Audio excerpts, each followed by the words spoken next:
कहानी की शुरुआत होती है अफ्रीका के जंगलों से, जहां तमाम जानवर अमन और सुकून के साथ रहते थे। आज सब जानवर एक गुफा के बाहर जमा हुए थे। उसी वक्त वहां एक बंदर रफीकी आता है और सबके सामने राजा मुफासा के बेटे का अभिषेक करता है। वो नन्हे सिम्बा को उठाकर सबको दिखाता है और ऐलान करता है कि आने वाले वक्त में हमारा अगला बादशाह राजकुमार सिम्बा ही होगा। ये सुनकर सब जानवर खुशी से झूम उठते हैं। फिर हमें मुफासा के भाई स्कार से मिलवाया जाता है। स्कार उस वक्त एक चूहे का शिकार कर रहा होता है। तभी वहां जाजू आता है जो एक परिंदा है और मुफासा का बेहद वफादार साथी। जाजू स्कार से कहता है, महाराज आने ही वाले हैं। लेकिन स्कार गुस्से में आकर जाजू पर हमला करने लगता है। तभी अचानक मुफासा पहुंच जाता है। मुफासा स्कार से पूछता है, तुम सिम्बा के अभिषेक में क्यों नहीं आए? स्कार बेरुखी से जवाब देता है, मुझे याद ही नहीं रहा। लेकिन असलियत ये थी कि स्कार जानबूझकर नहीं आया था, क्योंकि वो ये मंजूर ही नहीं कर पा रहा था कि अगला राजा सिम्बा बने। उसके दिल में ख्वाहिश थी कि ताज उसी के सर पर सजे। मुफासा उसे सख्त लहजे में कहता है, मुझे फिर से धोखा मत देना स्कार। आने वाले वक्त में मेरा बेटा सिम्बा ही राजा बनेगा। स्कार कुछ कहे बगैर वहां से चला जाता है। उस रात वही बुजुर्ग रफीकी पेड़ पर सिम्बा का एक स्केच बनाता है और मुस्कुराते हुए बहुत खुश होता है। अगली सुबह नन्हा सिम्बा जल्दी उठ जाता है, क्योंकि उसके बाबा ने उससे वादा किया था कि वो उसे सैर पर ले जाएंगे। सिम्बा भागकर मुफासा को जगाता है। मुफासा उसे अपने साथ एक ऊंची चोटी पर ले जाता है और कहता है, देखो सिम्बा, जहाँ तक इस सूरज की रोशनी फैली है वही हमारा साम्राज्य है। राजा का वक्त भी सूरज की तरह होता है, चढ़ता है और ढल जाता है। एक दिन ये सूरज मेरी सांसों के साथ डूब जाएगा और तुम्हारे साथ दोबारा उभरेगा। सिम्बा हैरान होकर पूछता है, तो ये सारी गौरव भूमि मेरी होगी? मुफासा उसे समझाता है, मुल्क किसी एक का नहीं होता, लेकिन तुम इसके रखवाले बनोगे। सिम्बा जोश में कहता है, जब मैं राजा बनूंगा तब इन पहाड़ों पर, तालाब पर और यहाँ तक कि उस काली घाटी पर भी मेरा राज्य होगा। मुफासा सख्ती से कहता है, नहीं सिम्बा, तुम कभी काली घाटी नहीं जाओगे। लेकिन सिम्बा मासूमियत से कहता है, पर राजा तो कहीं भी जा सकता है, कुछ भी ले सकता है। मुफासा मुस्कुराते हुए समझाता है, सच्चा राजा ये नहीं सोचता कि वो क्या ले सकता है, बल्कि ये सोचता है कि वो क्या दे सकता है। और जब तुम राजा बनोगे तो तुम्हें हर जिंदगी की कद्र करनी होगी, चाहे वो रेंगती हुई चींटी हो या छलांग लगाता हुआ हिरन। सिम्बा तर्क करता है, लेकिन हम तो हिरन खा जाते हैं। मुफासा प्यार से जवाब देता है, जब हम मरते हैं हमारा जिस्म मिट्टी और घास बन जाता है और वही घास हिरन खाते हैं। इस तरह हम सब एक अनदेखी डोर से जुड़े हुए हैं। इतने में जाजू आकर मुफासा को खबर देता है कि लक्कड़बग्घे शिकार पर निकले हैं। सिम्बा भी साथ जाने की जिद करता है, लेकिन मुफासा उसे मना कर देता है और जाजू को हुक्म देता है कि सिम्बा को घर छोड़ आए। जाजू सिम्बा को घर के पास छोड़कर वापस चला जाता है, लेकिन सिम्बा खेलते खेलते अपने चाचा स्कार के पास पहुंच जाता है। वो मासूमियत से स्कार से कहता है, जब मैं राजा बनूंगा तो आपको मेरा हुक्म मानना होगा। आज मेरे बाबा ने मुझे पूरी गौरव भूमि दिखाई। स्कार चालाकी से जवाब देता है, पूरी गौरव भूमि तो दिखाई, मगर काली घाटी नहीं दिखाई होगी। सिम्बा कहता है, हाँ, बाबा ने मुझे वहां जाने से मना किया है। स्कार जहरीली मुस्कान के साथ कहता है, उन्होंने सही कहा, वो हाथियों का कब्रिस्तान है, बच्चों का मैदान नहीं। लेकिन वहाँ के नजारे कुछ और ही हैं। याद रखना सिम्बा, ये बात हमारे बीच का राज है। स्कार का मकसद साफ था, वो चाहता था कि सिम्बा काली घाटी में जरूर जाए। सिम्बा घर लौटता है। वहाँ उसकी माँ सराबी उसे दुलारती है। सिम्बा मासूमियत से कहता है कि वो अपनी दोस्त नाला के साथ तालाब पर घूमने जाना चाहता है। सराबी उसे इजाजत तो देती है, लेकिन ताकीद करती है, ज्यादा दूर मत जाना और जाजू भी तुम्हारे साथ जाएगा। सिम्बा और नाला जाजू के साथ तालाब की तरफ निकलते हैं। रास्ते में वो सब गाते गुनगुनाते हैं और बहुत मस्ती करते हैं, लेकिन सिम्बा और नाला चालाकी से जाजू को चकमा देकर छिप जाते हैं और धीरे धीरे काली घाटी की ओर बढ़ने लगते हैं।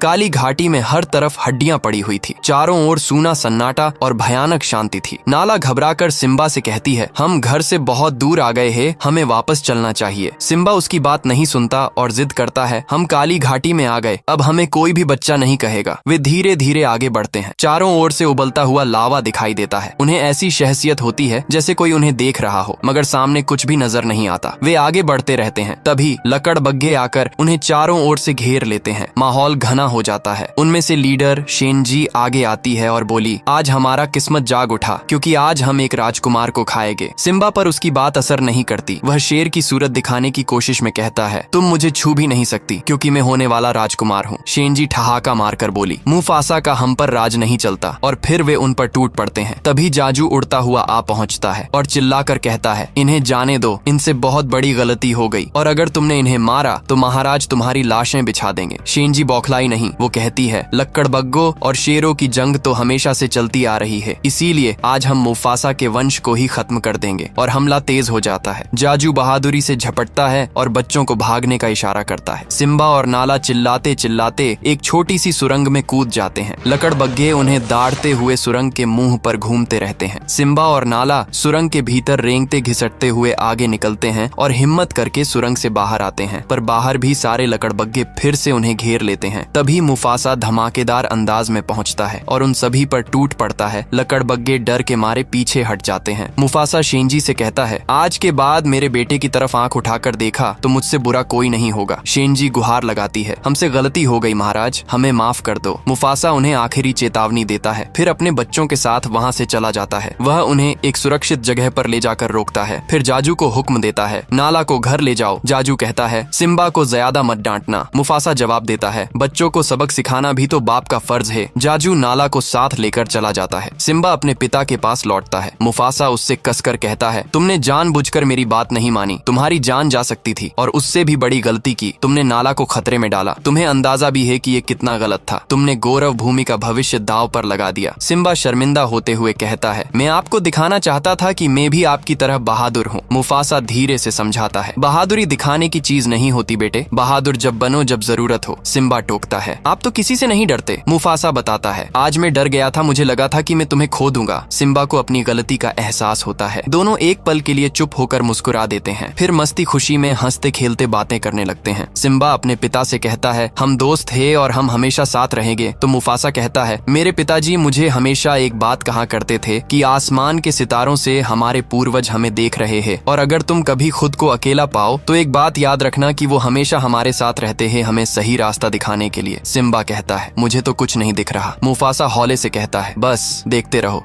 काली घाटी के एक और कोने में स्कार लकड़बग्गों से मिलने आता है। स्कार फरेब और मीठी चालों से कहता है, तुम यहाँ एक कीड़ा तक नहीं छोड़ते और जब मैंने यहाँ 2 पिल्ले भेजे तो वो जिंदा वापस आ गए। लकड़बग्गे पूछते हैं, तुम यहाँ क्या लेने आए हो? स्कार कहता है, मैं यहाँ तुम्हें जिंदगी भर की दावत देने आया हूँ। शेंजी तंज करती है, तुम भिखारी हमें क्या दोगे? स्कार कहता है, मैं गौरव भूमि का हर एक जानवर तुम्हें दूंगा जिसको तुम अपना शिकार बना सकते हो। तो शेंजी कहती है, गौरव भूमि तुम्हारी नहीं कि तुम उसे बांट दो। गौरव भूमि में महाराजा के बगैर शिकार नहीं हो सकता। स्कार ठंडी मुस्कान देता है और कहता है, क्यों ना हम सब उसे मिलकर मार दे और जब मैं राजा बनूंगा तो तुम जितना मर्जी हो उतना शिकार कर सकते हो। लकड़बग्गों की आंखों में लालच की चमक जग उठती है। वे स्कार के साथ हो जाते हैं। अगली सुबह घाटी के बीचों बीच हमें सिम्बा और स्कार नजर आते हैं। सिम्बा कुछ उदास है। वो अपने चाचू स्कार से कहता है, कल जो कुछ भी हुआ उसकी वजह से बाबा मुझसे बहुत नाराज हैं। स्कार एक चालाक मुस्कान के साथ जवाब देता है, इसीलिए तो हम यहाँ आए हैं मेरे प्यारे भतीजे। यहाँ तुम अपनी दहाड़ की प्रैक्टिस कर सकते हो, ऐसी दहाड़ कि पूरी घाटी गूंज उठे और जब तुम्हारे बाबा इसे सुनेंगे तो गर्व से मुस्कुराएंगे। जब तुम्हारे बाबा छोटे थे उन्होंने भी यहीं ऐसे ही दहाड़ लगाई थी। इतना कहकर स्कार वहाँ से चला जाता है, पर ये सब उसकी चाल थी। वो अपने साथियों को इशारा करता है और कुछ ही देर में सैकड़ों वाइल्ड बीस्ट्स घाटी में छोड़ दिए जाते हैं। धरती कांप उठती है, धूल का तूफान उठता है और सिम्बा घबरा जाता है। वो भागने लगता है बेतहाशा जान बचाने के लिए। वो किसी तरह एक पेड़ की डाल पकड़ लेता है और लटक जाता है। इधर स्कार अपने मक्कार प्लान को पूरा करने के लिए मुफासा के पास पहुंचता है। घबराया हुआ बोलता है, घाटी में भगदड़ मच गई है, सिम्बा वहीं फंसा हुआ है। यह सुनते ही मुफासा बिना एक पल गवाए घाटी की तरफ दौड़ पड़ता है। सिम्बा अब भी पेड़ की डाल पर लटका है। जाजू वहां पहुंचता है और कहता है, महाराज को मैं खबर देता हूँ, तुम पेड़ को मजबूती से पकड़े रहो। जाजू उड़कर मुफासा को सारी बात बताता है। मुफासा घाटी में उतरता है, जान हथेली पर लेकर अपने बेटे को बचाने निकल पड़ता है। उधर स्कार झूठे हमदर्दी के लहजे में जाजू से कहता है, मैं महाराज की मदद करता हूँ, तुम सेना लेकर आओ। मुफासा दौड़ते हुए पहुंचता है, सिम्बा को बचाकर उसे ऊपर एक पत्थर पर रख देता है, लेकिन उसी वक्त वाइल्ड बीस्ट्स उस पर झपट पड़ते हैं। मुफासा को अपने साथ घसीट ले जाते हैं। सिम्बा की सांसें तेज हो जाती हैं। तभी मुफासा छलांग लगाते हुए ऊपर आता है, अपने पंजों से पहाड़ की दीवार थाम लेता है। वो ऊपर तक पहुंचने ही वाला होता है कि तभी स्कार वहां आता है और एक झटके में मुफासा को नीचे धकेल देता है। सिम्बा नीचे होता है, बस अपने बाबा को गिरते हुए देख पाता है। वो दौड़कर उनके पास जाता है, उन्हें उठाने की कोशिश करता है, लेकिन मुफासा अब कभी नहीं उठेंगे। सिम्बा रोता है, पुकारता है,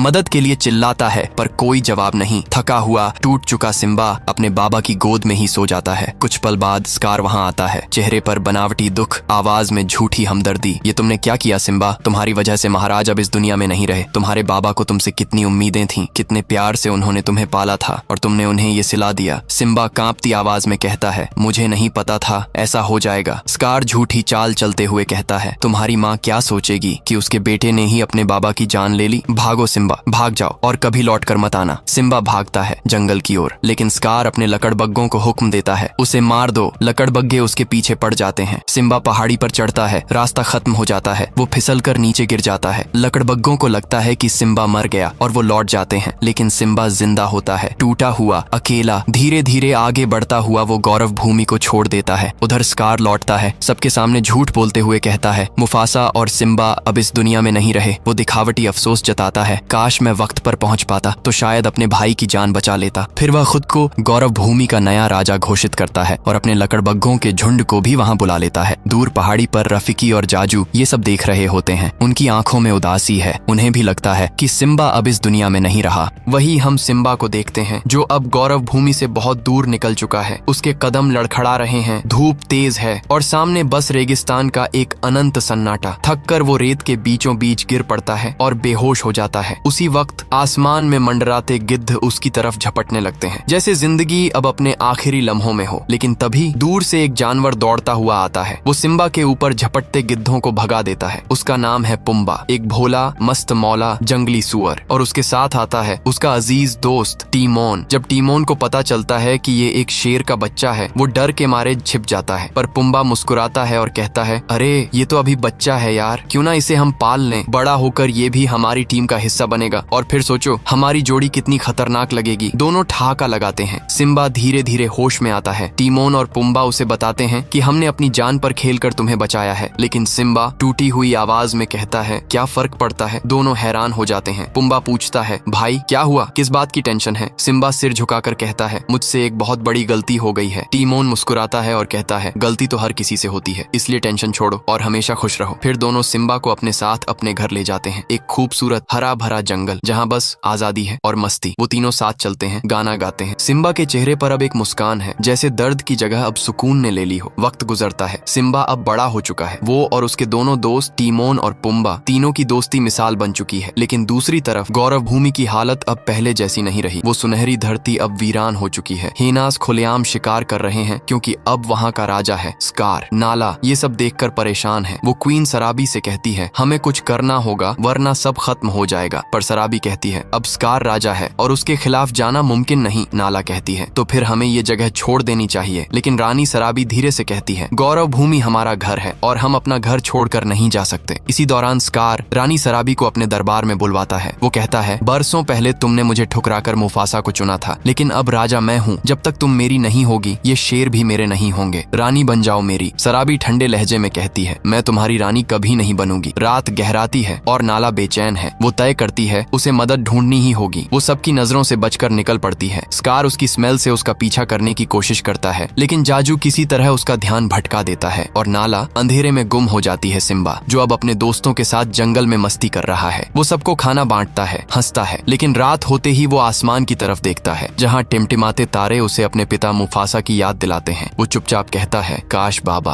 आप आज यहाँ होते। हवा का झोंका आता है। उसके बालों का एक रेशा उड़ता हुआ बहुत दूर चला जाता है। घाटियों, पेड़ों और नदियों को पार करता हुआ रफीकी के पास पहुंचता है। वो बाल देखते ही उसकी आंखें चमक उठती हैं। सिम्बा जिंदा है। उसके होंठों पर मुस्कान आ जाती है। टीमोन और पुम्बा जंगल की मस्ती में गाना गा रहे होते हैं। अचानक उन पर हमला होता है। वो कोई और नहीं, नाला है। वो झाड़ियों से कूदकर पुम्बा पर झपटती है। टीमोन चीखता है, बचाओ। नाला पुम्बा को मारने ही वाली होती है कि एक गरजता हुआ शेर बीच में आ खड़ा होता है। दोनों के बीच जोरदार लड़ाई छिड़ जाती है, लेकिन तभी सिम्बा को एहसास होता है कि ये तो नाला है और नाला पीछे हट जाती है। धीरे धीरे दोनों की नजरें मिलती हैं। वक्त जैसे थम जाता है। सालों बाद किस्मत ने उन्हें फिर से आमने सामने ला खड़ा किया था। नाला खुशी से झूम उठती है कि सिम्बा जिंदा है। सिम्बा भी भावुक हो जाता है। वो टीमोन और पुम्बा से कहता है, ये नाला है, मेरी सबसे पुरानी और सबसे अच्छी दोस्त। सिम्बा नाला को अपनी नई दुनिया दिखाता है। देखो यहाँ जो चाहो वो मिल जाएगा, कोई चिंता नहीं, कोई जिम्मेदारी नहीं। लेकिन नाला कहती है, सिम्बा सिम्बा, हमें गौरव भूमि वापस जाना होगा। स्कार ने लक्कड़ बग्घों के साथ मिलकर अपनी सेना बना ली है। अब वक्त आ गया है कि तुम लौट आओ, क्योंकि तुम ही हमारे असली राजा हो। सिम्बा पीछे लौटने से इनकार कर देता है। वो कहता है, मैं अब उस जगह पर नहीं जाना चाहता। नाला, वो सब अतीत में रह गया। नाला उसे समझाने की कोशिश करती है, मगर वो नहीं मानता। फिर भी सिम्बा उसे घुमाने ले जाता है। नाला उस जगह की खूबसूरती में खो जाती है। सिम्बा और नाला हंसी मजाक करने लगते हैं और धीरे धीरे एक दूसरे के करीब आने लगते हैं। नाला पूछती है, अगर तुम जिंदा थे तो इतने सालों से वापस क्यों नहीं आए? हमें तुम्हारी सख्त जरूरत थी। सिम्बा उदास नजर से जवाब देता है, सब ठीक ही तो है, किसी को मेरी जरूरत नहीं। नाला कहती है, तुम राजा हो सिम्बा, और स्कार ने गौरव भूमि को तबाह कर दिया है। वहाँ ना खाना बचा है, ना पानी, और तुम्हारी माँ तक मुश्किल में है। सिम्बा सिर झुकाकर कहता है, मैं कुछ नहीं कर सकता, जिंदगी में बुरा होना तो तय है। नाला आहत होकर जवाब देती है, मैं यहाँ मदद मांगने आई थी, पर ये मेरी सबसे बड़ी गलती थी। अब मैं जा रही हूँ। और वो वहाँ से चली जाती है। सिम्बा गहराई से उदास हो जाता है। नाला की बातें उसके दिल में उतर जाती हैं। तभी रफीकी, वो बूढ़ा मंकी, सिम्बा को ढूंढते हुए वहाँ पहुँचता है। सिम्बा उसे देखकर कहता है, तुम कौन हो? रफीकी मुस्कुराता है, मैं वो हूँ जो तुम्हें बचपन से जानता है। तुम मेरी गोद में खेले थे, और सुनो, मुफासा अब भी जिंदा है। चलो मैं तुम्हें उनसे मिलवाता हूँ। रफीकी उसे एक शांत तालाब के पास ले जाता है। पानी में देखो, ध्यान से देखो, तुम्हारे बाबा वहीं हैं। सिम्बा पानी में अपनी परछाई देखता है, और तभी आसमान में गरज उठती है मुफासा की आवाज, सिम्बा, इस जिंदगी की डोर में अपना सिरा ढूंढो, याद रखो तुम कौन हो, एक सच्चे राजा। सिम्बा की आंखों में आंसू आ गए। मैं आप जैसा कभी नहीं बन सकता बाबा, मुफासा जवाब देता है। जब मैं राजा था, मेरे लिए सबसे बड़ा गौरव था कि तुम मेरे बेटे हो। मैं हमेशा तुम्हारे साथ था और हमेशा रहूंगा। बस याद रखना तुम कौन हो। सुबह का उजाला फैलता है। रफीकी फिर पूछता है, तो बताओ सिम्बा, तुम कौन हो? सिम्बा गहरी सांस लेता है। मैं हूँ सिम्बा, मुफासा का बेटा। वो दहाड़ मारता है, एक सच्चे राजा की तरह। सिम्बा दौड़ता हुआ नाला के पास पहुंचता है। नाला उसे देखकर खुशी से झूम उठती है। दोनों साथ साथ गौरव भूमि की तरफ दौड़ पड़ते हैं। वहाँ पहुंचकर सिम्बा देखता है, धरती सूख चुकी है, हर तरफ तबाही है। नाला पूछती है, अब तुम क्या करोगे? सिम्बा जवाब देता है, मेरे बाबा ने कहा था, सूरज की रोशनी जहाँ तक जाती है वहाँ तक मेरा राज और मेरी जिम्मेदारी है। अगर मैं नहीं लड़ूंगा तो कौन लड़ेगा? जाजू भी वहाँ आ जाता है। सिम्बा को जिंदा देखकर वो खुशी से भर उठता है। टीमोन और पुम्बा भी पहुँचते हैं। जाजू कहता है, महाराज, हम मरते दम तक तुम्हारे साथ हैं। स्कार इस वक्त शराबी से झगड़ रहा होता है। सिम्बा आगे बढ़ता है और गरजते हुए कहता है, दूर रहो मेरी माँ से। स्कार पलट कर देखता है और डर से उसकी आंखें फैल जाती हैं।